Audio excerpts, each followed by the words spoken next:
साला कमीना। क्या हुआ? सेकंड लीड बोल रहा था, एक डायलॉग भी नहीं है तेरा, एक्स्ट्रा बना दिया तुझे। वेट तो करो, इंटरवल से पहले पूरा सॉन्ग है मेरा।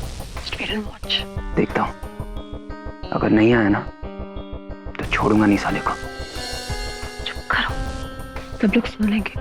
सर जी, मूवी तो अच्छी चल रही है। देखिए, लोग भी एंजॉय कर रहे हैं।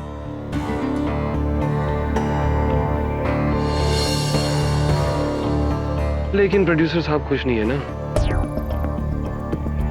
वो तो बैठे हुए वहां अकेले मुंह लटका के। नहीं सर जी, रिलीज का टेंशन होगा, और आप टेंशन मत लीजिए, एकदम रिलैक्स हो जाइए, क्योंकि अपनी पिक्चर तो हिट है।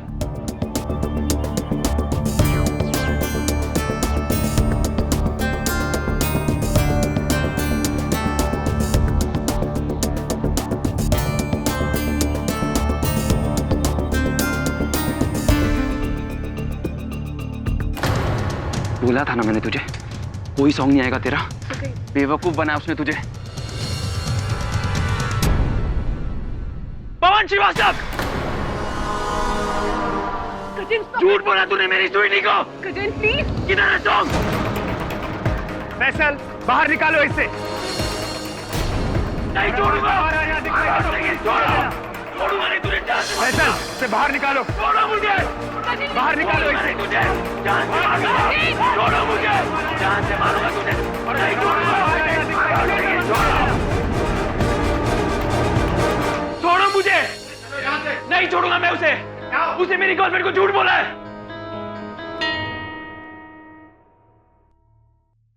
पागल हो गए तुम? दिमाग खराब हो गया तुम्हारा? क्या किया तुमने? तो और क्या करता मैं? वो तुम्हें बेवकूफ बना रहा था। बेवकूफ तो तुम हो ही, और तुम्हारी इस बेवकूफी ने मेरे लिए आगे के सभी रास्तों को बंद कर दिया है। You know what? इस तमाशे को देखने के बाद श्रीवास्तव तो क्या, अब कोई और प्रोड्यूसर भी मुझे काम तक नहीं देगा।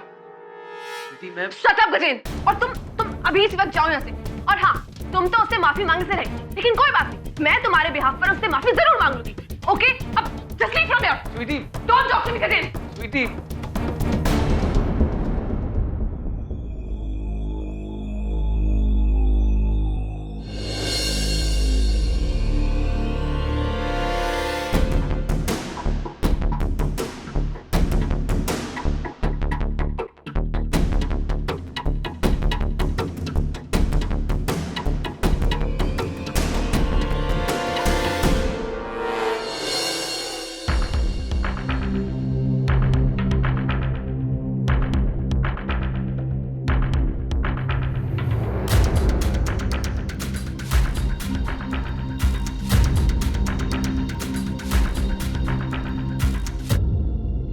सर जी, ये प्रोड्यूसर साहब अकेले क्यों बैठे हैं?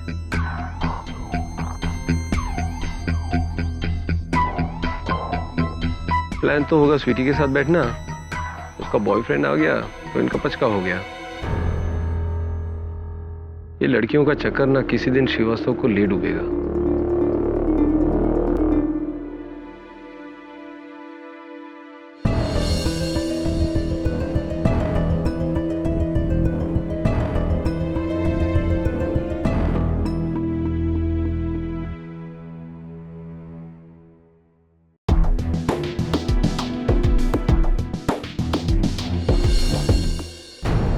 पर सर जी, वो कौन है?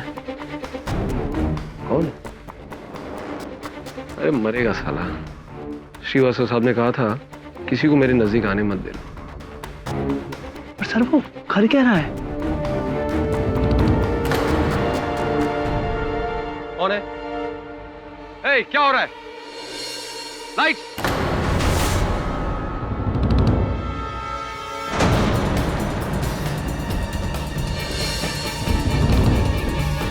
सर ये वही है जो झगड़ा कर रहा था, वही है सर ये। फैजल, पकड़ो पकड़ो इसे। पवन जी, पवन जी, अरे अरे इसने पवन जी का खून कर दिया इसने।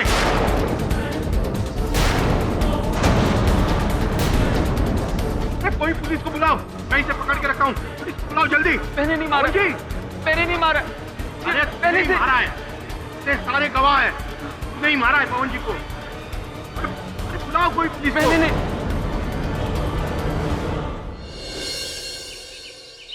वरुण मेरे दोस्त, एक बहुत ही खूबसूरत केस आ रहा है हमारे पास। खूबसूरत केस? हाँ खूबसूरत केस, तकरीबन 5 फीट 6-7 इंच हाइट, सर पे shades, short dress, high heels. खूबसूरत केस। सर आप किसकी बात कर रहे हैं? उसकी। उसकी किसकी? वो जो दरवाजे के पीछे है। सर दरवाजे के पीछे कोई नहीं। कम इन।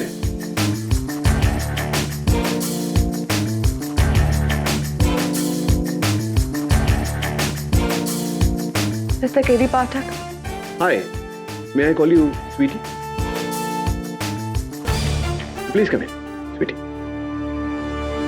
तो आपके बॉयफ्रेंड गजेंद्र और प्रोड्यूसर श्रीवास्तव के बीच कहासुनी हुई। श्रीवास्तव ने फिजिकली आपके बॉयफ्रेंड को प्रीव्यू थिएटर के बाहर भिजवाया। कुछ समय बाद आपके बॉयफ्रेंड श्रीवास्तव की डेड बॉडी उनके मृत शरीर के ऊपर पाए गए। हाथ में सिरिंज लेकर आप चाहती हैं कि मैं ये केस लड़ूं। जी। क्यों? क्यों आपको इतना विश्वास है कि गजेंद्र बेगुनाह है? क्योंकि गजेंद्र गुस्से में आकर किसी को धमकी तो दे सकता है, लेकिन किसी का खून नहीं कर सकता। वो ऐसा इंसान है ही नहीं। इंसान अक्सर इंसान जैसा होता है वैसा दिखता नहीं, और जैसा दिखता है वैसा होता नहीं। इंसान का क्या है, वो कब क्यों क्या कर ले कुछ समझ में ही नहीं आता। कितना समय से जानती हैं आप गजेंद्र को? मैं गजेंद्र को इतने सालों से जानती हूँ कि मैं इतना श्योरिटी के साथ कह सकती हूँ कि वो किसी का खून नहीं कर सकता। आप एक बार उससे मिल तो लीजिए, आपको खुद विश्वास हो जाएगा कि उसने खून नहीं किया है।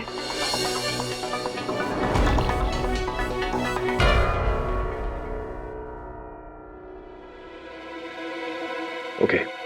सर इसके बारे में आपको कैसे पता चला? अखबार में केस की रिपोर्ट छपी है, और ये केस इतना विचित्र है कि कोई वकील इसे लेना नहीं चाहता। कौन बचा? केडी पाठक। केडी साहब, मैं सिर्फ इतना कह सकता हूँ कि मैं स्वीटी से बहुत प्यार करता हूँ, और ऐसा कोई काम नहीं करूँगा जो मुझे उससे दूर ले जाए। और आप ही सोचिए, अगर मैं उन्हें मारना चाहता तो सबके सामने झगड़ा कर कर अपने लिए मुसीबत क्यों मोल लेता। गए क्यों थे श्रीवास्तव के घर? क्या करने गए थे? मुझे बाद में अपनी गलती का एहसास हुआ, और स्वीटी के खातिर मैं उनसे माफी मांगने गया। वहां जाकर जब मैंने देखा,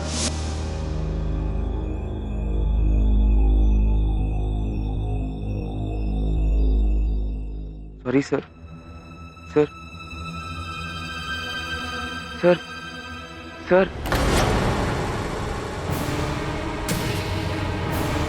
लाइट।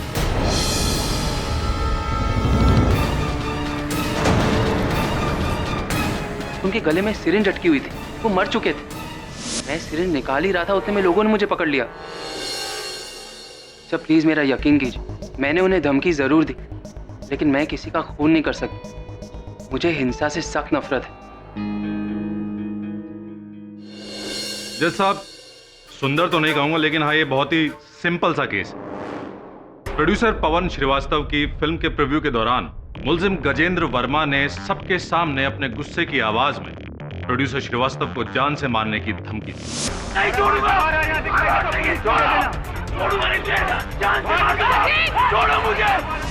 इसके बाद मुलजिम गजेंद्र वर्मा को बेइज्जत करके जब थिएटर से बाहर निकाला गया तो उसने जहर का इंजेक्शन मार के प्रोड्यूसर श्रीवास्तव की हत्या की।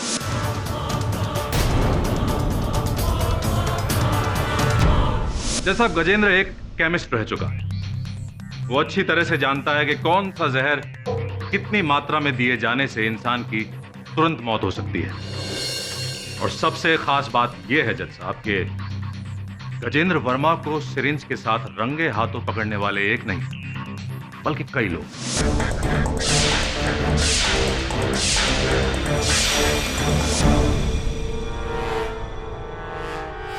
भरद्वाज,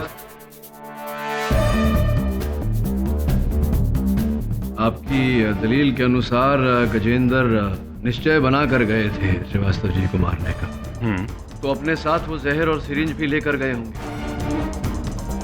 जाकर के मार देते श्रीवास्तव जी को। फिल्म के मध्यांतर में इन्हें श्रीवास्तव जी के साथ चिल्ला चिल्ला कर बहस करके लोगों का ध्यान अपनी ओर आकर्षित करने की क्या आवश्यकता थी?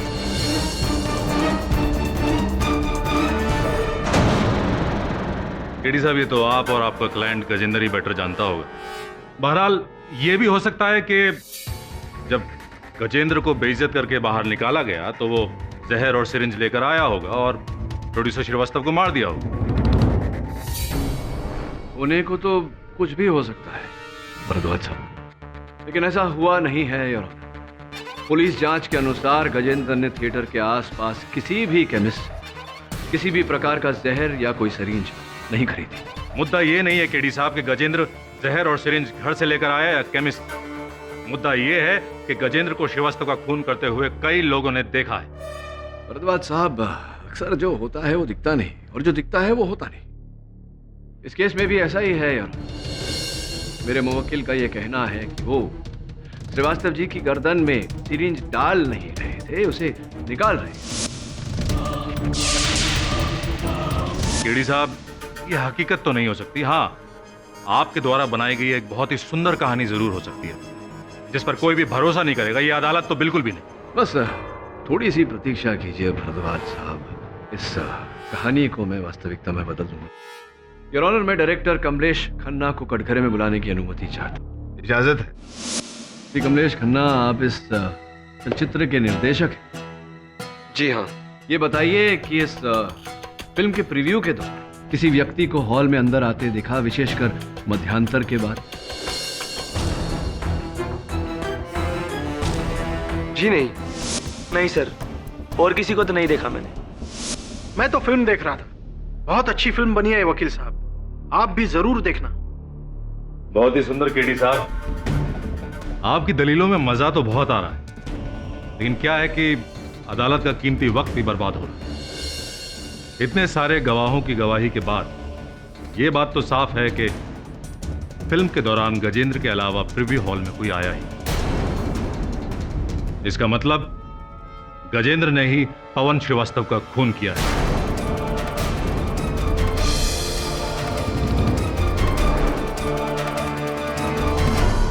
इतनी जल्द नतीजे पर पहुंचने से पहले भरद्वाज साहब जरा सोच लीजिए कि ये किसी मासूम की जिंदगी का सवाल है।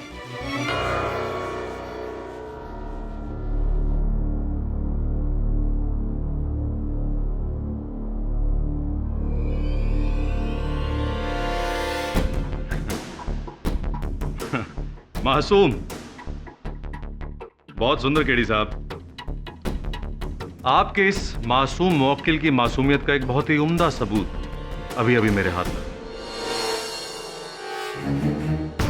जज साहब, पुलिस रिकॉर्ड से पता चला है कि गजेंद्र वर्मा 14 साल की उम्र में अपने स्कूल के 2 लड़कों के साथ मारपीट और उनके सर फोड़ने के जुर्म में 4 महीने रिफॉर्म हाउस यानी कि बाल सुधार गृह में काट चुके हैं।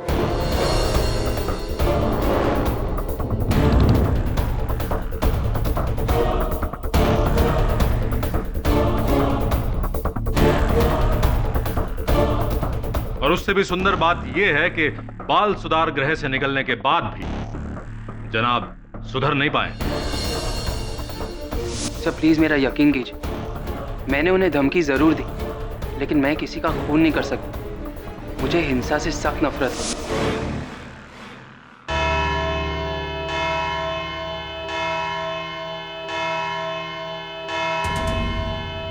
यह अदालत कल तक के लिए मुलतवी की जाती है। The court is adjourned till tomorrow.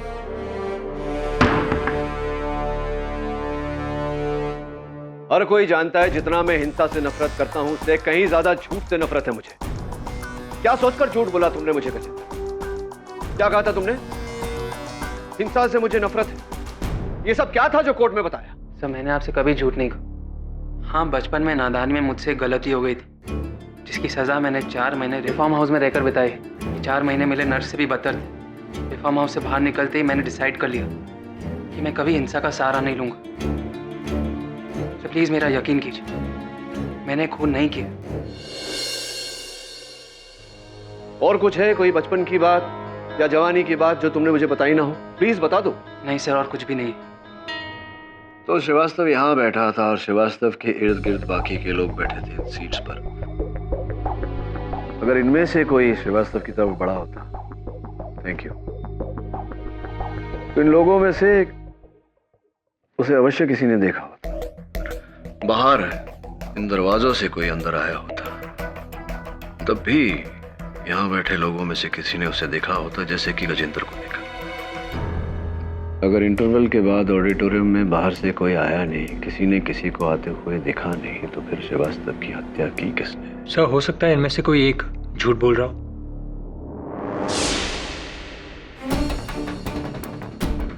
Arun, आज अपने ऑफिस में कोई आया था? आज नहीं सर। पक्का पता है तुझे कोई नहीं आया था? हाँ सर, हम 100% श्योर, कोई नहीं आया था। सोच के बता, सवेरे से लेकर के अब तक कोई नहीं आया? सर मुझे पता है कोई नहीं आया था। मेरी चाय कहाँ से आई? सर ये तो चाय वाला देखिए।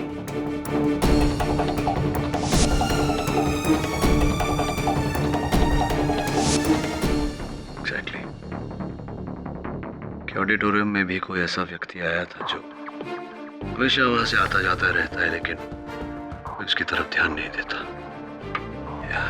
सुनील, आप उस थिएटर में अशर हैं, प्रवेशक हैं। जी सर।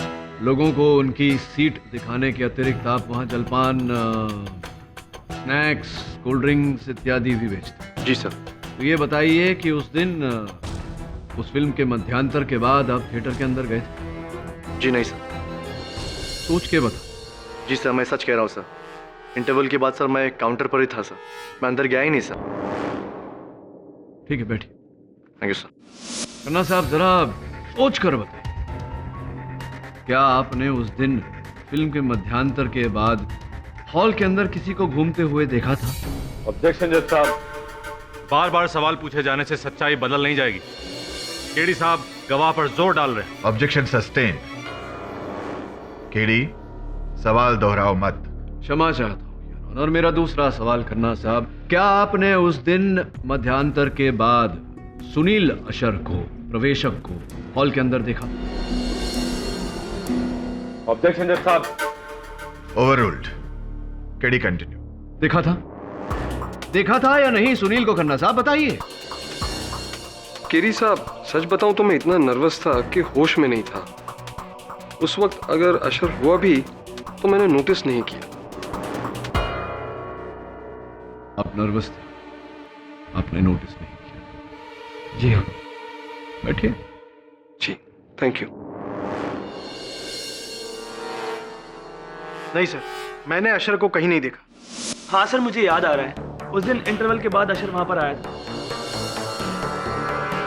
एक्चुअली सर, उस दिन इंटरवल में जो कुछ भी हुआ उसे देखकर मेरी जान सूख गई थी।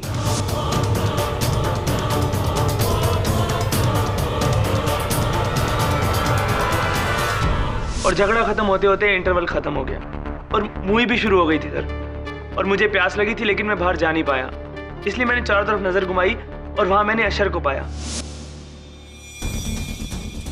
हेलो, अजीब आदमी है, लेकिन उसने मेरी तरफ ध्यान नहीं दिया और चला गया।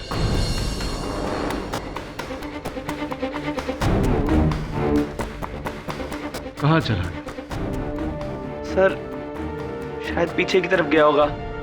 एक्चुअली मैंने ध्यान नहीं दिया। साहब, मैंने पहले भी कहा मैं नहीं था। अरे ऐसे कैसे नहीं थे? अभी अभी उस फिल्म के असिस्टेंट डायरेक्टर ने अपने कथन में कहा है कि उन्होंने आपको देखा था हॉल के अंदर। आप कह रहे हैं कि आप नहीं थे, ऐसा कैसे हो सकता है? साहब, जब मैं अंदर गया ही नहीं तो फिर कोई मुझे कैसे देख सकता है? कितने अशर है तुम्हारे थिएटर में? साहब, वैसे तो 2 है, लेकिन उस दिन दूसरा छुट्टी पे गया था, मैं अकेला ही ड्यूटी पे था। एक अगर उस दिन छुट्टी पर था तो स्पष्ट बात है कि जिसको देखा है असिस्टेंट डायरेक्टर साहब ने, वो आप ही थे, आप ही हॉल के अंदर। नहीं साहब, मैं भगवान की कसम खा के कहता हूँ, मैं उस दिन हॉल में नहीं था। मैं तो इंटरवल के बाद पूरी फिल्म खत्म होने तक थिएटर के बाहर ही था, अंदर गया ही नहीं। थिएटर के बाहर थे? थिएटर के बाहर क्या कर रहे थे? नहीं बोलिए, थिएटर के बाहर क्या कर रहे थे? कार पार्किंग में मैं अपनी गर्लफ्रेंड मीना से बात कर रहा था। वैसे चलो कुछ समय के लिए मान लेते हैं कि तुम अपनी गर्लफ्रेंड मीना से बात कर रहे थे, तो फिर असिस्टेंट डायरेक्टर ने जिसे देखा वो कौन था? केडी साहब, वो कोई नहीं था। वो सिर्फ और सिर्फ एक वहम है, भ्रम है। हॉल में कोई आया ही नहीं था। आया था भरद्वाज साहब। अशर भले ना आया हो, लेकिन अशर के कपड़ों में कोई व्यक्ति अवश्य आया। भाई बहुत सुंदर केडी साहब, ये तो आपने एक नई कहानी शुरू कर दी। शुरू नहीं की, इसी कहानी को खत्म करने का समय आ गया है भरद्वाज साहब। और इस कहानी का आखिरी पार्ट उस थिएटर का वॉचमैन, योर ऑनर। आपका नाम? दुर्योधन प्रसाद साहब। दुर्योधन प्रसाद साहब। Order order. साहब नहीं साहब, साहब तो आप हैं, मैं सिर्फ दुर्योधन प्रसाद ही हूँ। अच्छा, तो दुर्योधन जी ये बताइए कि उस थिएटर के वॉचमैन वारपाल आप हैं? जी साहब। आपने उस फिल्म के मध्यांतर के बाद किसी को अंदर जाते हुए देखा? नहीं साहब, इंटरवल के बाद तो कोई आता ही नहीं साहब। पर हाँ, याद आया, एक आदमी को अंदर जाते हुए देखा था मैंने। तुम्हें कैसे मालूम है कि वो बाहर का आदमी? क्योंकि वो आदमी थिएटर से बाहर आया ही नहीं, क्योंकि आया था तो इंटरवल के बाद ही आया था। और ये बात आप इतने विश्वास के साथ कैसे कह सकते हैं? साहब, वो आदमी इंटरवल खत्म होने के बाद अपनी गाड़ी में आया और गाड़ी हॉल के बाहर उसने पार्क कर दी। जब मैंने उससे कहा गाड़ी अंदर पार्क कर दो, तो वो मुझे अंग्रेजी में सेटअप करके चला गया। और ये जो आदमी इंटरवल के बाद अंदर घुसा था, ये बाहर कभी आया? इसे बाहर आते देखा? नहीं साहब, मैं उस समय चाय पीने को चला गया था। इस व्यक्ति का हुलिया कैसा? कैसा क्या मतलब? दिखता कैसा था वो? साहब, जैसे सब लोग दिखते हैं, हम आप वैसे ही था। मेरा मतलब है व्यक्ति का कद, उसकी ऊंचाई कितनी थी? अरे जैसे सबकी होती है वैसे ही थी, हमारी और आप जैसी। अच्छा, ये बताओ कि जिस व्यक्ति को तुमने इंटरवल के बाद अंदर जाते हुए देखा था, किस रंग के कपड़े पहने थे उसने? कमीज किस रंग की पहनी थी? रंग तो अरे हर आदमी वही रंग पहनता है, जैसे आप पहने और मैं पहनता हूँ, वैसे ही रंग था। मेरे या आप? मतलब दोनों की तरह, आप जैसा और मेरी जैसा। ये बताइए कि जिस रंग की कमीज उस व्यक्ति ने पहनी थी, क्या यहाँ अदालत में किसी ने उस रंग की कमीज पहनी है? क्या वकील साहब, सबने एक जैसे कपड़े पहने, जैसे आपने और मैंने। God, you colour blind. Honour, दुर्भाग्यवश ये कलर ब्लाइंड है, इन्हें रंगों की पहचान नहीं, किंतु मुझे पूरा विश्वास है कि जिस व्यक्ति को इन्होंने मध्यांतर के बाद थिएटर में जाते हुए देखा था, वही हत्यारा है। जज साहब, केडी साहब इस अदालत का वक्त बर्बाद कर रहे हैं। अरे जिस आदमी को रंगों की पहचान ना हो, जो आदमी किसी का होलिया ठीक से बयान तक ना कर सके, उस आदमी की बात का यकीन कैसे किया जा सकता है? भरद्वाज साहब, ये कलर ब्लाइंड है, पागल नहीं। आपका कहना बहुत सुंदर है केडी साहब, लेकिन ये भाई साहब कलर ब्लाइंड है, ये राज तो अभी खुला है। इनके बारे में और ना जाने कितने राज खुलने बाकी हैं। जज साहब, इस आदमी की गवाही पर भरोसा नहीं किया जा सकता। Excuse me KD sir. Your honour, अनुमति चाहता हूँ। इजाजत है।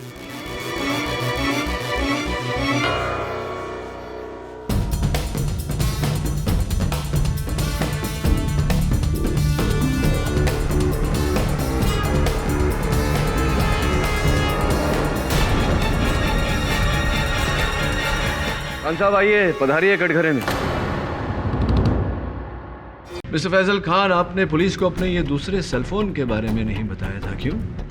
जरूरी नहीं समझा। क्यों? 2 महीने पहले से वो सेलफोन मैं यूज ही नहीं कर रहा हूँ। क्यों? दरअसल 2 महीने पहले वो सेलफोन चोरी हो गया था। ऐसी तो आपने वो सिम कार्ड को रद्द करवाया होगा, कनेक्शन कटवाया होगा। नहीं, पुलिस में रिपोर्ट की होगी सेलफोन चोरी होने की।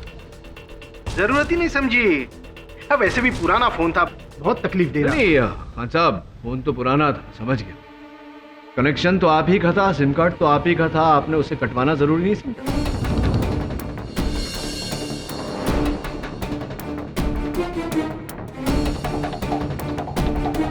आप जानते हैं आपके उसी सिम कार्ड से पिछले 2 महीने में कितने फोन किए गए? ये होंगे, मुझे क्या, मेरे सिम कार्ड में तो बैलेंस ही नहीं था, मुझे कौन सा नुकसान। अब इसमें आपका क्या नुकसान हुआ है ये तो समय ही बताएगा खान साहब। वैसे कहाँ चोरी हो गया था आपका ऐसा? शूटिंग के वक्त खो गया। हो गया? समय पहले आपने बोला चोरी हो। किसी ने निकाल लिया होगा या कहीं कहीं पॉकेट से गिर गया होगा, मुझे क्या पता। सर जी, आपको शूटिंग के टेंशन के बारे में कुछ पता नहीं, जान हलक में अटकी रहती है। जज साहब,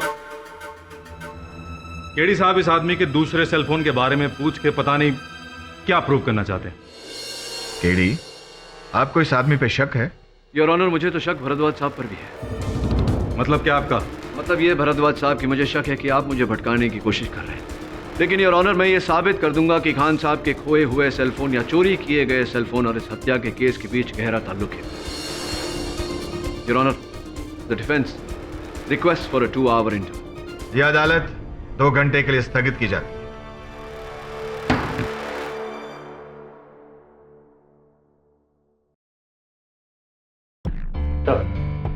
ये प्रोड्यूसर श्रीवास्तव के ऑफिस का पियन है, गंगाराम तावड़े। तावड़े जी, ये बताइए कि पिछले कुछ दिनों श्रीवास्तव जी का किसी के साथ झगड़ा, कोई लड़ाई, कोई अनबन ऐसा कुछ हुआ था क्या? साहब, फिल्म लाइन में पंगे होते रहते हैं, लेकिन आए दिन उनकी बीवी के साथ जबरदस्त झगड़ा होता था साहब। अच्छा, तो किस बात पे होता था पत्नी के साथ झगड़ा?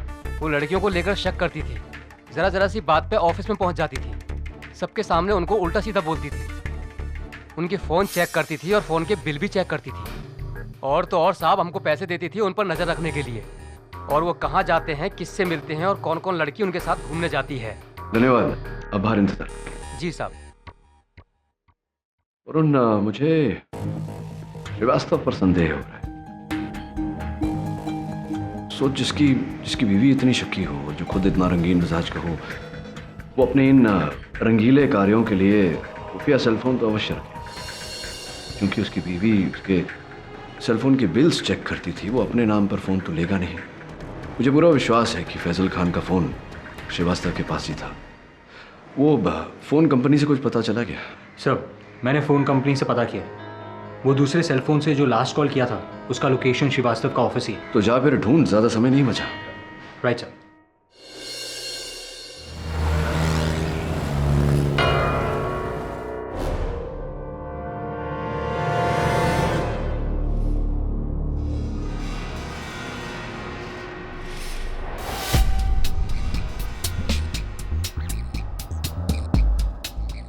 साहब जल्दी कीजिए। तुम फिक्र मत करो, तुम्हें कुछ नहीं होगा, मुझे मेरा काम करने दो।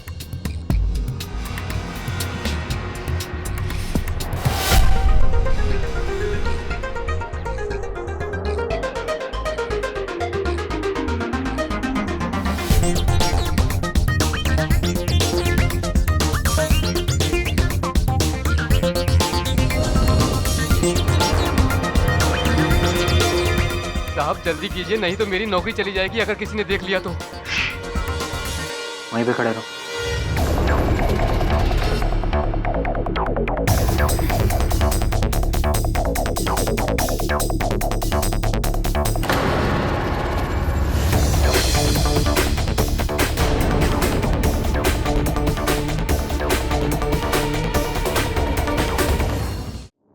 कौन साहब इस सेलफोन को पहचानते हैं? पहचानते होंगे, आप ही का है। जी।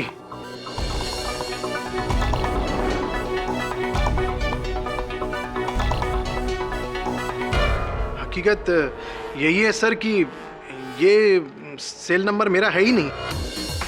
श्रीवास्तव साहब ने मेरे नाम पे ये नंबर लिया था। वैसे मैं तो नौकर आदमी हूँ सर जी, मालिक के हुक्म को टाल थोड़ी ना सकता हूँ। लेकिन कसम खाकर कहता हूँ सर कि जिस दिन से मैंने ये नंबर और ये फोन श्रीवास्तव साहब को दिया ना, उस दिन से मैंने ये मोबाइल की शक्ल तक नहीं देखी। अब आज ही देख रहा हूँ। योर ऑनर, इस सेलफोन से पिछले 2 महीने में हर रोज लगातार एक ही नंबर पर कॉल्स किए गए, और वो नंबर सुरभि सक्सेना का है। सुरभि सक्सेना को जानते हैं? हाँ, अब सुरभि सक्सेना।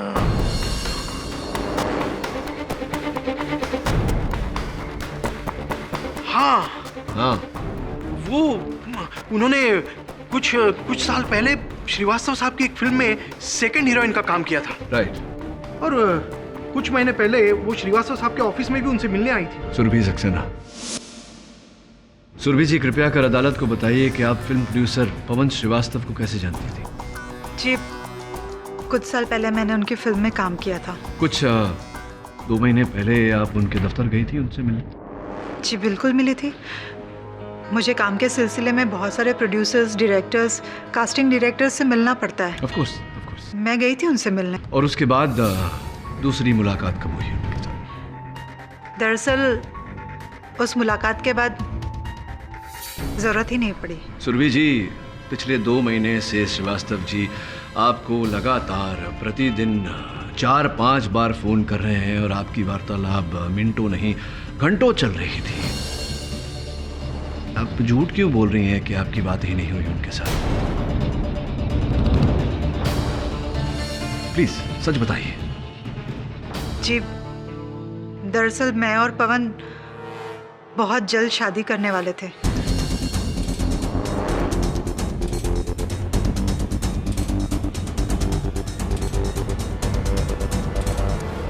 ये 2 महीने पहले ही आप उनसे मिली और इतने कम समय में प्यार हुआ, शादी तक बात पहुंची। ये क्या किस्सा है, जरा विस्तार में समझाइए। एक्चुअली कई साल पहले मैंने पवन की एक फिल्म की थी और देखते ही देखते हम दोनों एक दूसरे के बहुत करीब आ गए और पवन ने एक दिन मुझसे शादी करने का फैसला कर लिया। लेकिन मेरे पति की जिद के कारण मुझे मुंबई और ये फिल्म इंडस्ट्री छोड़नी पड़ी और उसके बाद पवन से भी कांटेक्ट छूट गया। लेकिन कुछ महीने पहले मेरे पति की डेथ के बाद मैं वापस मुंबई आ गई और फिर से फिल्मों में काम करने की सोची और इसी सिलसिले में एक बार फिर मेरी मुलाकात पवन से हुई।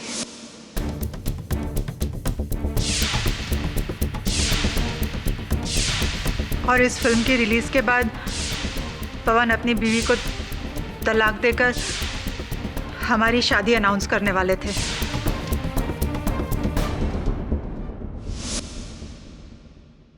सुरभि जी, आपके पतिदेव के निधन पर हम शोक जताते हैं। और कौन कौन है आपके परिवार में? जी, मेरा बेटा भूषण।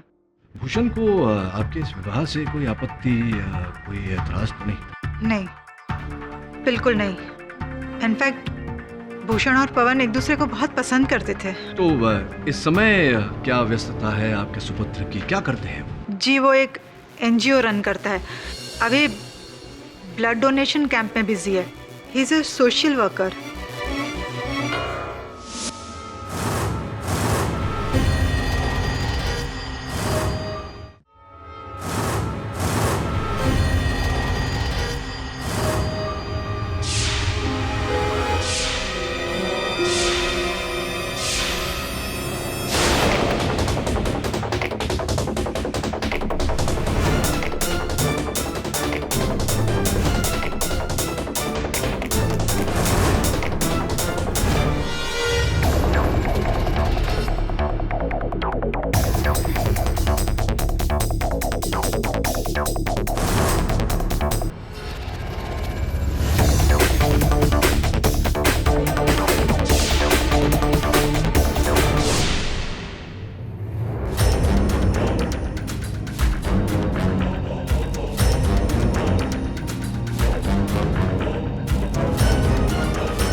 हाय। हाय। बड़ी सफाई से आप इंजेक्शन का इस्तेमाल करते हैं। रोज काम। अच्छा, मिस्टर भूषण श्रीवास्तव है? जी नहीं, मैं भूषण सक्सेना हूँ। श्रीवास्तव नहीं है? जी नहीं, मैं सक्सेना हूँ। गुस्सा क्यों हो रहे हैं? श्रीवास्तव नाम से कोई नफरत है क्या आपको? क्या बकवास कर रहे हैं आप? मैं बकवास नहीं कर रहा हूँ, नफरत तो होगी ना, इसलिए तो आपने मिस्टर पवन श्रीवास्तव को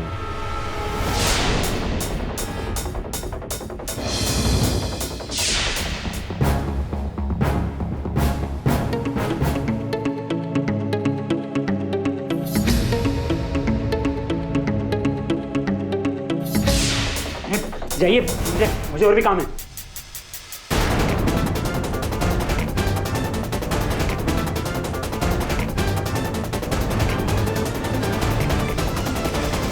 योर ऑनर, अपनी फिल्म की स्क्रीनिंग की रात, हत्या की रात, श्रीवास्तव जी को किसी का इंतजार था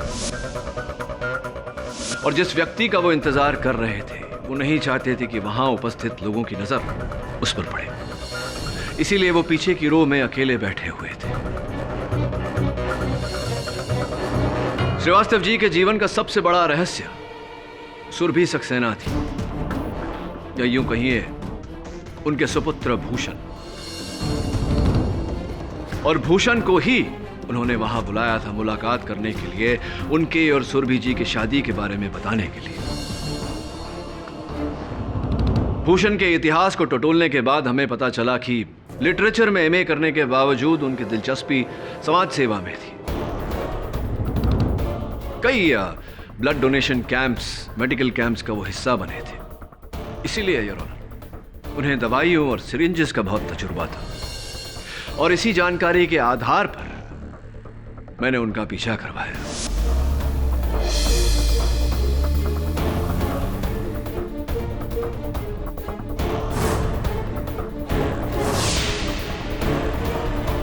मेरे सहायक वरुण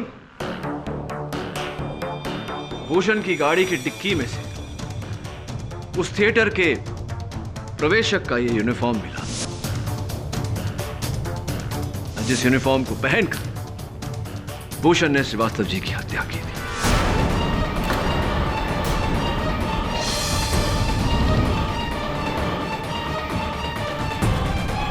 केडी साहब, केडी साहब, आपकी इस एक्साइटिंग स्टोरी का अंत काफी बोरिंग रहा। भूषण की कार की डिक्की में अशर के कपड़े मिल जाने से भूषण कातिल साबित नहीं हो जाता। वो कपड़े वहां कोई और भी रख सकता था भूषण को फंसाने के लिए। भरद्वाज साहब, कहानी अब तक खत्म नहीं हुई, पिक्चर अभी बाकी है मेरे दोस्त। आप भूल गए कि हमारे पास एक चश्मदीद गवाह भी है। योर ऑनर, मैं इस केस के इकलौते गवाह उस थिएटर के वॉचमैन दुर्योधन प्रसाद जी को कटघरे में बुलाने की अनुमति चाहता हूं। दुर्योधन प्रसाद साहब, अदालत को यह बताइए कि उस रात जिस व्यक्ति को आपने मध्यांतर के बाद थिएटर में घुसते हुए देखा था, जिसने आपको क्या कहा था? अंग्रेजी में बोला था शट अप। हाँ, क्या वो व्यक्ति इस समय अदालत में उपस्थित है? जी वकील साहब, ये सामने खड़ा है, वही आदमी है।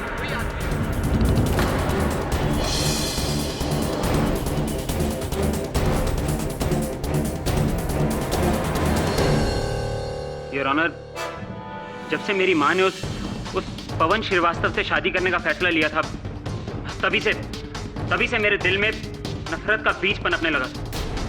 बहुत साल पहले उसने मेरी माँ को धोखा दिया था और आज फिर जब उसे अपनी जरूरत पड़ी तो वो मेरी माँ से शादी करने के लिए आ गया। मैं अपनी माँ की जिद को अच्छी तरह जानता था, इसलिए मैंने कभी उन्हें जाहिर नहीं होने दिया कि मुझे इस शादी से कोई भी एतराज है।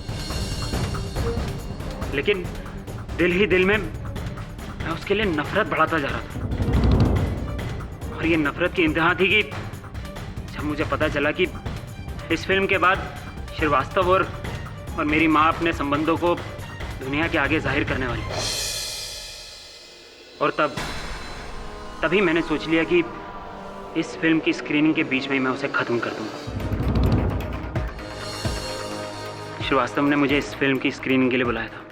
मैं आया तो था, लेकिन इंटरवल के बाद। अरे साहब जी, वो आपने गाड़ी बाहर पार्क कर दी है। साहब जगह अंदर बहुत है, अंदर खड़ी कीजिए ना। शराब अंग्रेजी में शराब। और फिर उसके बाद मैंने अपनी जैकेट के नीचे अशर के कपड़े पहन लिए थे।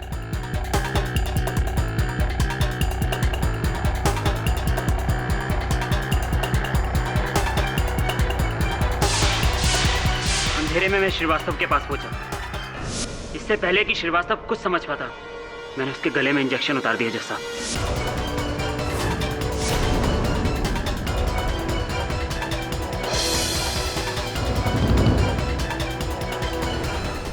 श्रीवास्तव को मार के मैं वहां से चुपचाप बाहर निकल गया।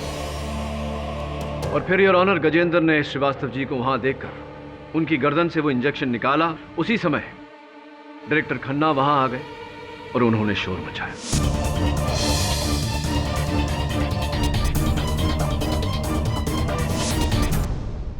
The defense rests, Your Honor. तमाम गवाहों और सबूतों को मद्देनजर रखते हुए यह अदालत गजेंद्र वर्मा को निर्दोष पाते हुए उसे बाइज्जत बरी करने का हुक्म सुनाती है और भूषण सक्सेना को दोषी पाते हुए उसे गिरफ्तार करके उस पर केस चलाने का आदेश देती है। The case is closed.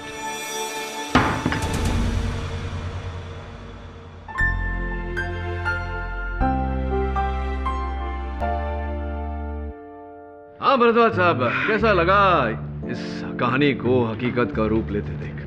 मजा आया या नहीं? आप बहुत ही सुंदर ढंग से लकी रहे केडी साहब। अच्छा, अगर वो अशर के कपड़े जला देता तो आप कभी भी उस तक पहुंच नहीं सकते थे। बहुत पुरानी कहावत है भरद्वाज साहब कि गुनहगार कोई ना कोई चूक अवश्य करता है, बस ढूंढने वाले की नजर चाहिए। जो चुप रहेगी जुबान खंजर, लहू बोलेगा आस्तीन।